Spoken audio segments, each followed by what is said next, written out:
do in the morning is get on Facebook, see if the world is still spinning.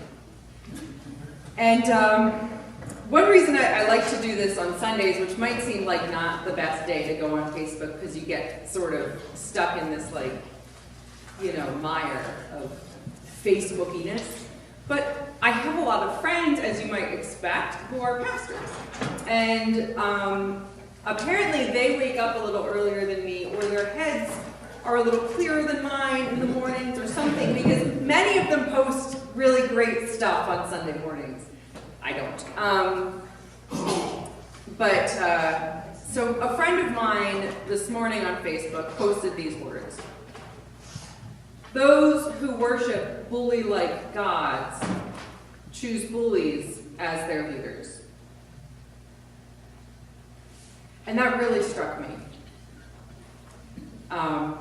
Given our readings for today and given our social context of where our country is headed in the next couple weeks, that really hit me. And it made me wonder, what kind of God are we worshiping? And what kind of leadership does our God call for? So this morning we hear about the baptism of Jesus. And at the end of the reading, we hear that the voice from heaven came down and said, "This is my Son, the beloved, with whom I am well pleased." And this is an echo of our Isaiah reading. At the beginning of the reading, it says, "Here is my servant whom I uphold, my chosen in whom my soul delights." So the pronouncement from on high, we can presume it was the voice of God, although the text doesn't actually say it, echoes and maybe refers back to this Isaiah reading. So we can look then to the Isaiah reading to learn what type of leadership our God calls for and what type of God it is that we worship. Verses 2 and 3 and the beginning of 4 say, "He will not cry or lift up his voice or make it heard in the street or on Twitter. A bruised reed he will not break. A dimly burning wick he will not quench. He will faithfully bring forth justice. And he will not grow faint or be crushed."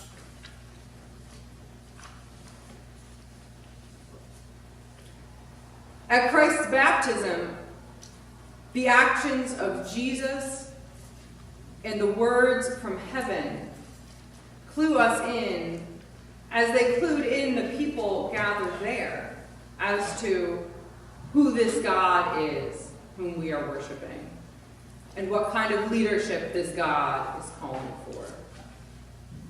John doesn't want to baptize Jesus. He has some understanding, apparently, of just who Jesus is, right?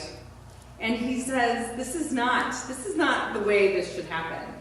It shouldn't be me baptizing you, Jesus, because you're Jesus, the Messiah. You should baptize me. And Jesus says no.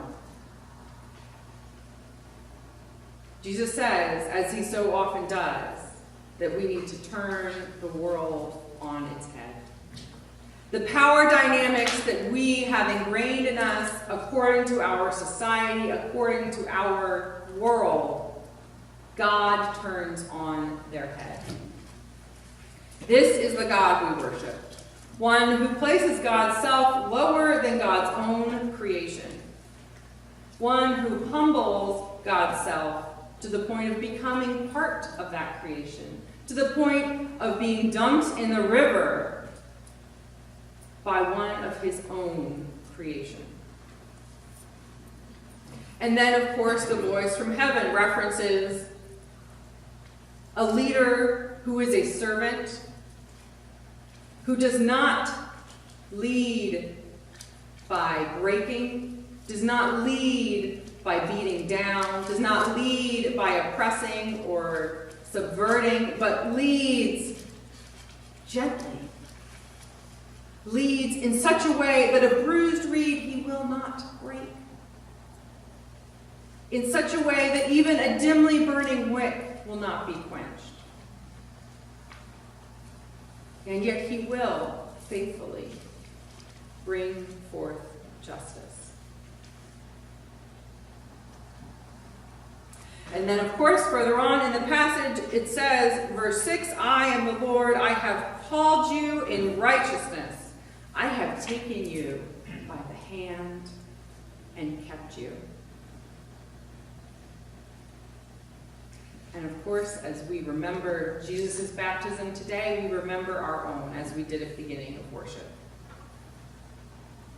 In that moment, as a baby or perhaps as an adult, when we were sprinkled or splashed or dunked, however it happened, however much water was used, God came down in that moment and grabbed us, each of us, and said, I have called you. I have taken you by the hand and kept you. In baptism, we often say we are joined in the life, the death, and the resurrection of Jesus. And this is surely enough. But we are joined also into the ministry of Jesus. And our world needs this now.